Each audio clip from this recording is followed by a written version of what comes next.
Welcome to the SDG Learncast with me, Pauline Duman. In every episode, I bring you insightful conversations around the subject of sustainable development and learning, helping us all to achieve a sustainable future.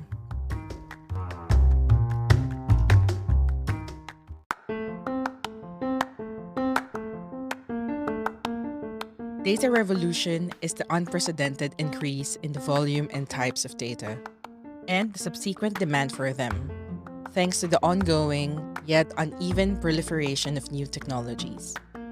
We need data to formulate sustainable development policies. But it requires that we collect accurate data and use this evidence to inform policymaking. The use of evidence derived from data in policymaking requires the capability to collect and analyze data and a way to make evidence available to the decision makers. In this episode, we will speak about ensuring the vulnerable groups are not left behind in the data revolution and in the advancement of new technologies. With us in this episode is Emmanuel Letouzé.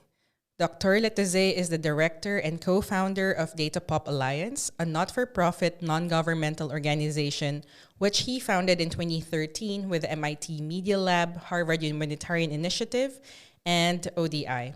Welcome to the SDG Learncast, Emmanuel. Thank you very much. Thank you for having me. Could you tell us a bit more about yourself? Sure. First of all, I'm speaking from Barcelona, where I moved last year after spending 17 years in New York and on the West Coast. During those years in the US that I really started getting interested in the intersection of data, big data, and then increasingly AI and development, human development, sustainable development, and also democracy. I studied political science, development economics, sociology a little bit, and then demography. I did my PhD in demography at Berkeley. And then around 2011, that I really got interested and actually fascinated by the rise and the emergence of the data revolution. And prior to that, I worked at UNDP in New York for a couple of years. What is really important in our episode today is that, as we know, the world is drowning with data and information. And when you go on social media, it just affects the way we live, the way we make decisions. And from a book that I've read, it says that the amount of input that we receive in a week is most likely the amount of input our ancestors from thousands of years ago receive in their entire lifetime. My question to you is, in a lot of ways, data and technology is causing a lot of disruptions and uncertainties and perhaps more of technology.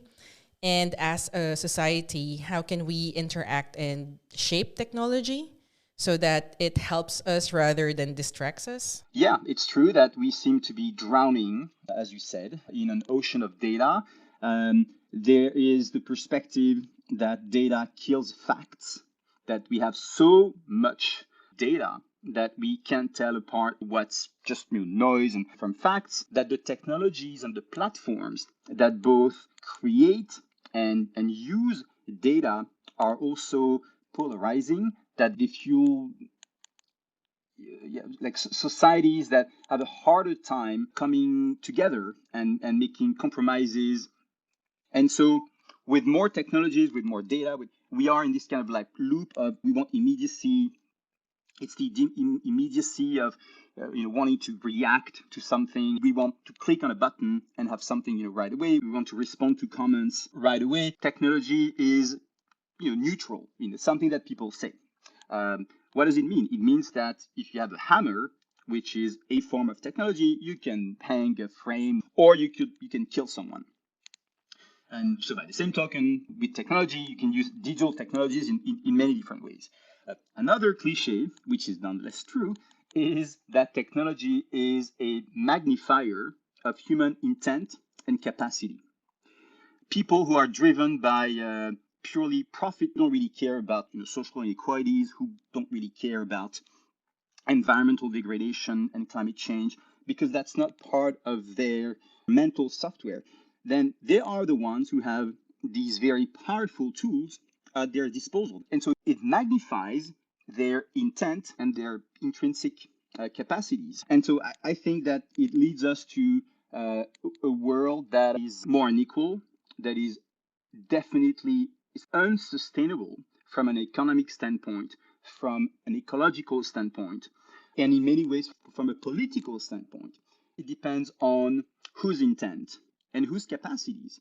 What insights have you picked up along the way that could perhaps help us navigate this scale and speed of technology and data, and of course the issue of governments not being able to keep up with the private sector with technology, and also because of the system that we are in, they are also most likely not pro-poor when it comes to the development of technology. One frustration that I've had is that there were two camps in the data revolution. So you had the more like traditional official statisticians, policymakers, and social activists, etc., who were very wary and worried about the data revolution and the advent of big data, etc., etc. So there was a lot of skepticism or outright rejection. On the other end of the spectrum, you had the kind of engineers, computer scientists, Silicon Valley type people who were arguing there are always resistance to change and creative destruction. The Industrial Revolution happened and everything's better off. And we've done this in the past, we'll do it again. It has advantages. For instance, just one example for public health or individual health, detecting cancer, those advances are like breathtaking and they will change dramatically the way we're able to prevent like disease and many others in agriculture, in education, many other advances.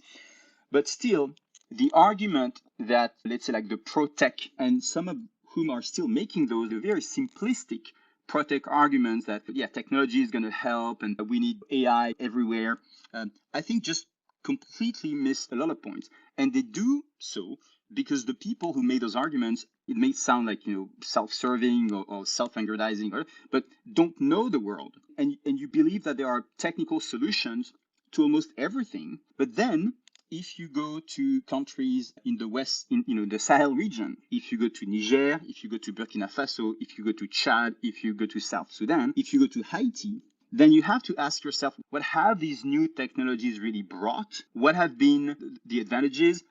What have been the disadvantages? And then from that, you move on to like the global scale. So what I would like at least is to have some humility and on the part of the people who push techno solutions to at least reach out to anthropologists, to sociologists, to historians, to activists, to local communities and ask them, all right, so you live on, say, $2 or $3 a day. A lot of those countries are non-democratic by any stretch of the imagination. So maybe in our theory of change, we could start there. But yeah, I would at the very least want us to take stock of where we are, what's been happening over the past 30 years, over the past 3 centuries, and try to course correct. When we think about solutions, and those solutions might have technology as part of the solution, and of course, data as a supporter or supporting the formulation of the solution, we have to think whether we are in a bubble, which means that what you just said, okay, but which country are you in? And even if you bring a technology there and it worked in your place or in your country or in some countries, and of course, some reports also package them as best practices, it does not mean that you can directly translate those technological solutions to a specific country without understanding that context. My question is, in what way can data and technology reach to the most vulnerable groups, especially if they have been perpetually left behind by the systems that we currently have? I absolutely believe in the social power of measurement.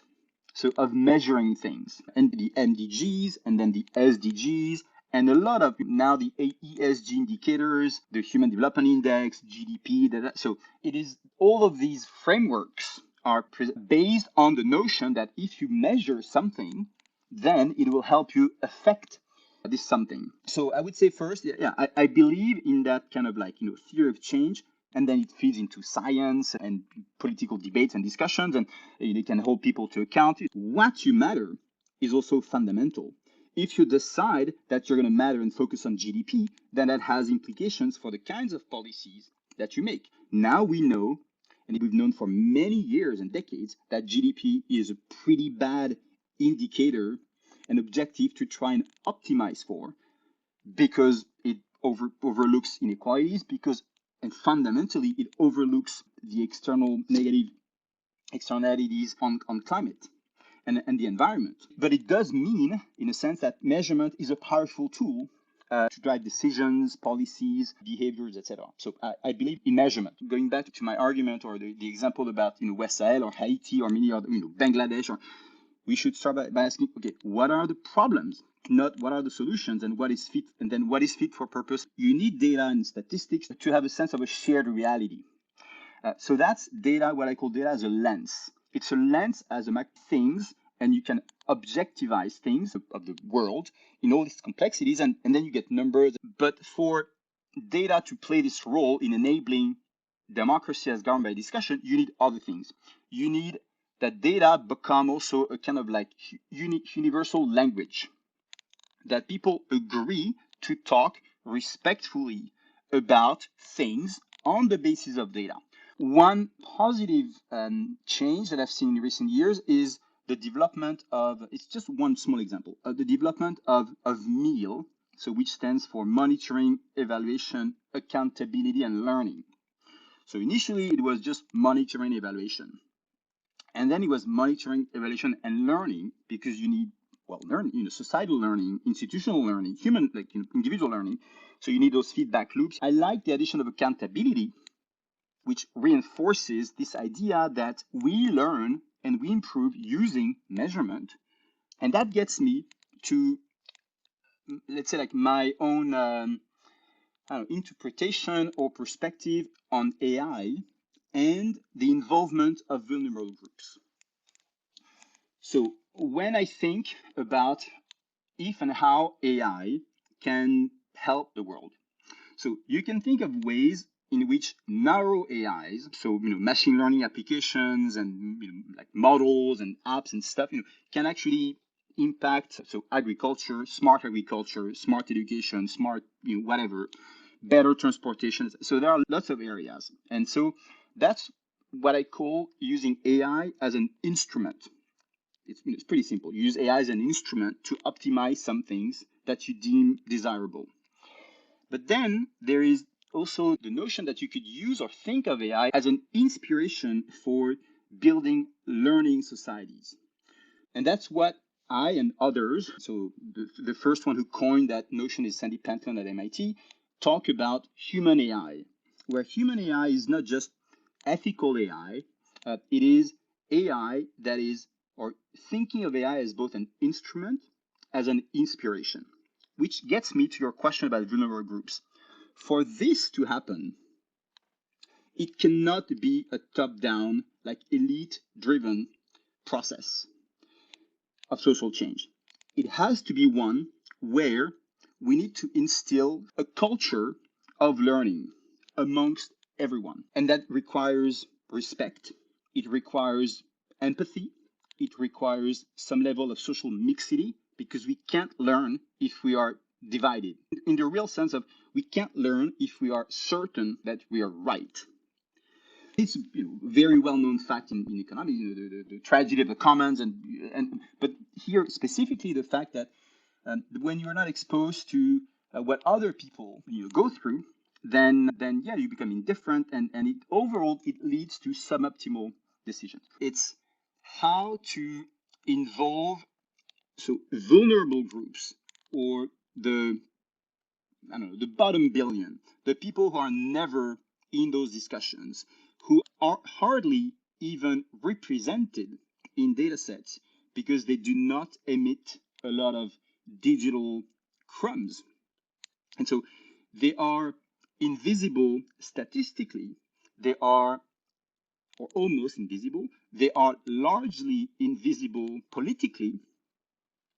And so that is definitely the big question for me, how this can be changed.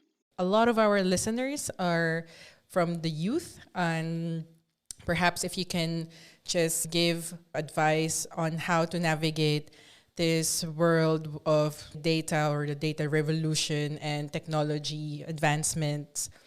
First of all, they will inherit. There's going to be a pretty strong path dependency given what we and their grandparents will have done in terms of environmental degradation, for instance. There is biodiversity that cannot be recovered.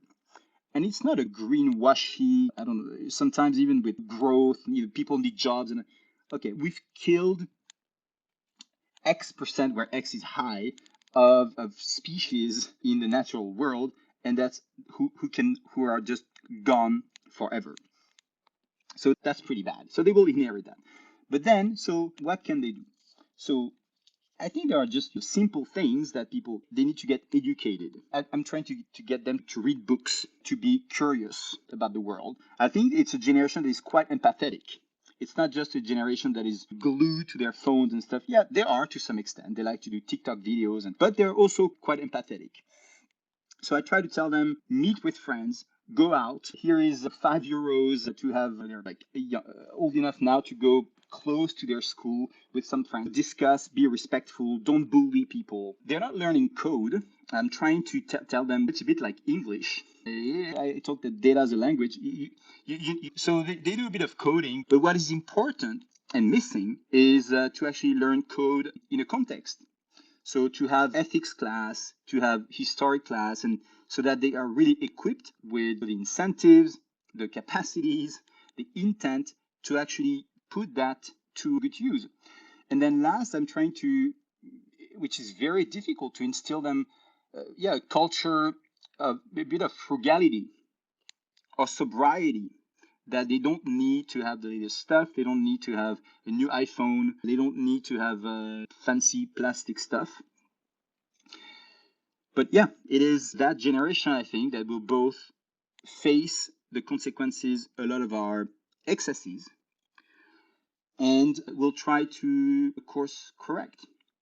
I will just end by saying that, so slightly older, let's say kids who are 16, 18, I try to tell them, yeah, if you want to get into, data, etc., but don't talk about data for good. Just talk about, it has to be larger than that. But yeah, do try to get a profession and a curriculum where realistically you think you'll be able to have a positive contribution. If you have to choose between doing an internship in a big consulting firm and a nonprofit or academic institution that does a really good job, then try to favor the NGO, because it will create competition. And then the McKinseys of the world, I think they serve a purpose. But when they see with the great resignation that they have a harder time attracting like really bright people, because they will be competing with other kinds of parts of societies, then maybe they'll say, okay, we need to also like change also what we offer, and that can lead to like larger changes. So I'm not completely pessimistic. I really like the new generation, but yeah, I think we also have to lead or educate rather by example.